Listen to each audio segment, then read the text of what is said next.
Why did the United States attack Libya, Iraq, Afghanistan, and Yemen? Why are U.S. operatives helping to destabilize Syria? And why is the United States government so intent on taking down Iran, in spite of the fact that Iran has not attacked any country since 1798? And what's next? What are we headed for? When you look at the current trajectory that we're on, it doesn't make any sense at all if you evaluate it based on what we're taught in school. And it doesn't make any sense if you base your worldview on the propaganda that the mainstream media tries to pass off as news. But it makes perfect sense once you know the real motives of the powers that be. In order to understand those motives, we first have to take a look at history. In 1945, the Bretton Woods Agreement established the dollar as the world reserve currency, which meant that international commodities were priced in dollars. The agreement, which gave the United States a distinct financial advantage, was made under the condition that those dollars would remain redeemable for gold at a consistent rate of $35 per ounce. The United States promised not to print very much money, but this was on the honor system, because the Federal Reserve refused to allow any audits or supervision of its printing presses. In the years leading up to 1970, expenditures in the Vietnam War made it clear to many countries that the U.S. was printing far more money than it had in gold. And in response, they began to ask for their gold back. This, of course, set off a rapid decline in the value of the dollar. The situation climaxed in 1971 when France attempted to withdraw its gold and Nixon refused. On August 15th, he made the following announcement. I have directed the Secretary of the Treasury to take the action necessary to defend the dollar against the speculators. I have directed Secretary Connally to suspend temporarily the convertibility of the dollar into gold or other reserve assets, except in amounts and conditions determined to be in the interest of monetary stability and in the best interest of the United States. This was obviously not a temporary suspension, as he claimed, but rather a permanent default. And for the rest of the world who had entrusted the United States with their gold, it was outright theft. In 1973, President Nixon asked King Faisal of Saudi Arabia to accept only U.S. dollars as payment for oil and to invest any excess profits in U.S. Treasury bonds, notes, and bills. In return, Nixon offered military protection for Saudi oil fields. The same offer was extended to each of the world's key oil-producing countries, and by 1975, every member of OPEC had agreed to only sell their oil in U.S. dollars.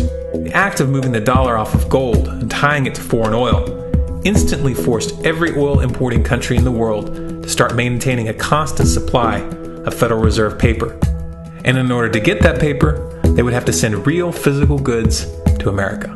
This was the birth of the Petrodollar. Paper went out, everything America needed came in, and the United States got very, very rich as a result. It was the largest financial con in recorded history.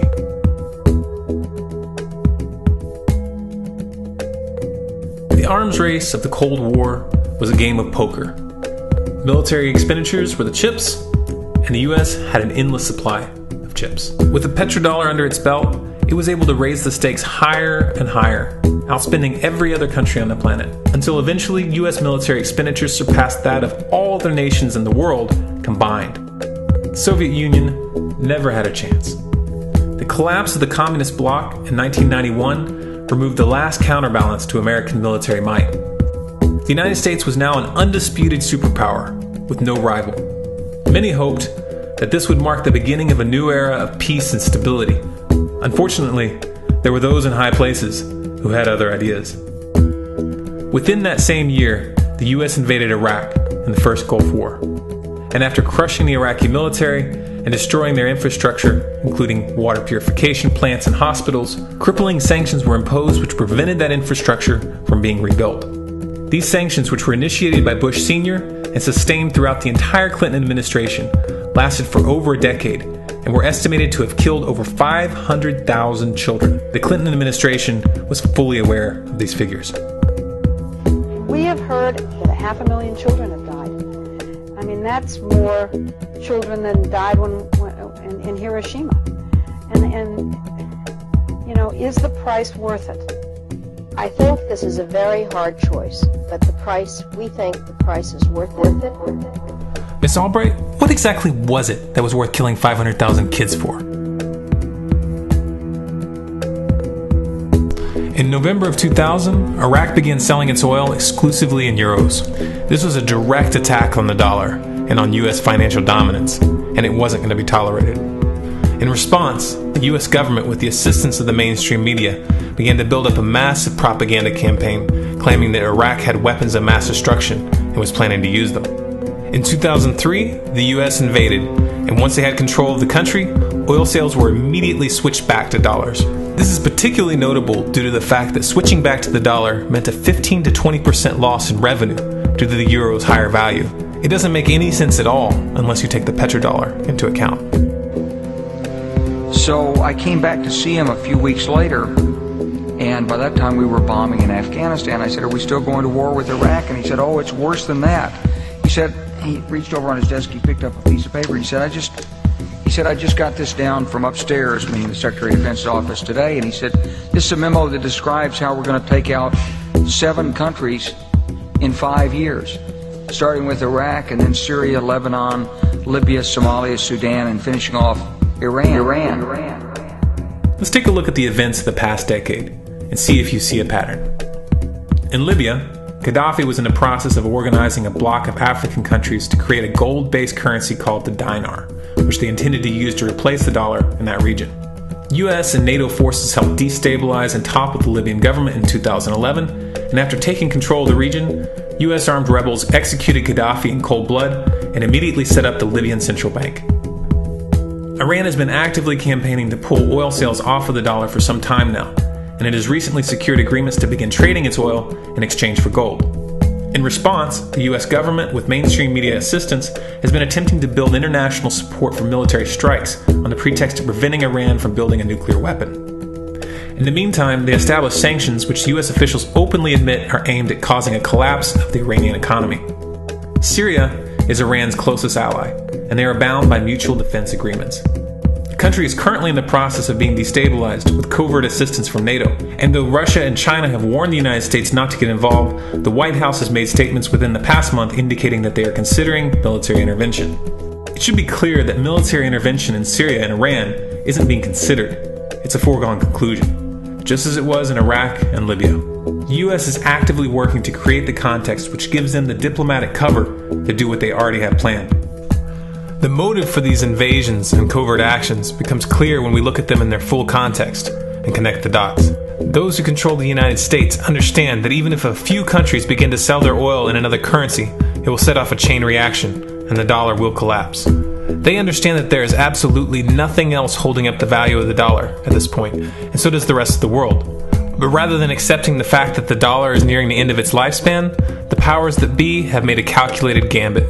They have decided to use the brute force of the US military to crush each and every resistant state in the Middle East and Africa. That in itself would be bad enough, but what you need to understand is that this is not going to end with Iran.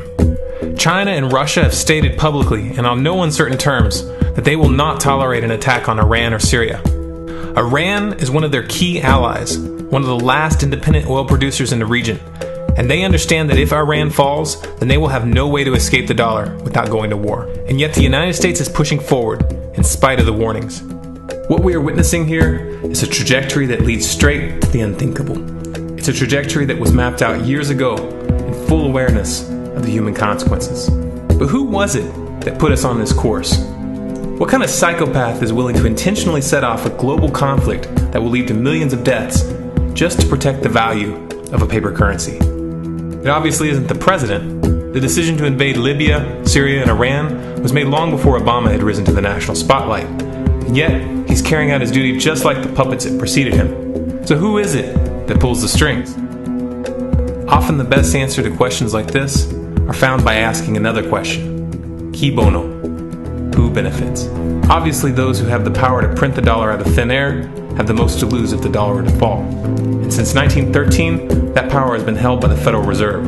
The Federal Reserve is a private entity owned by a conglomerate of the most powerful banks in the world. And the men who control those banks are the ones who pull the strings.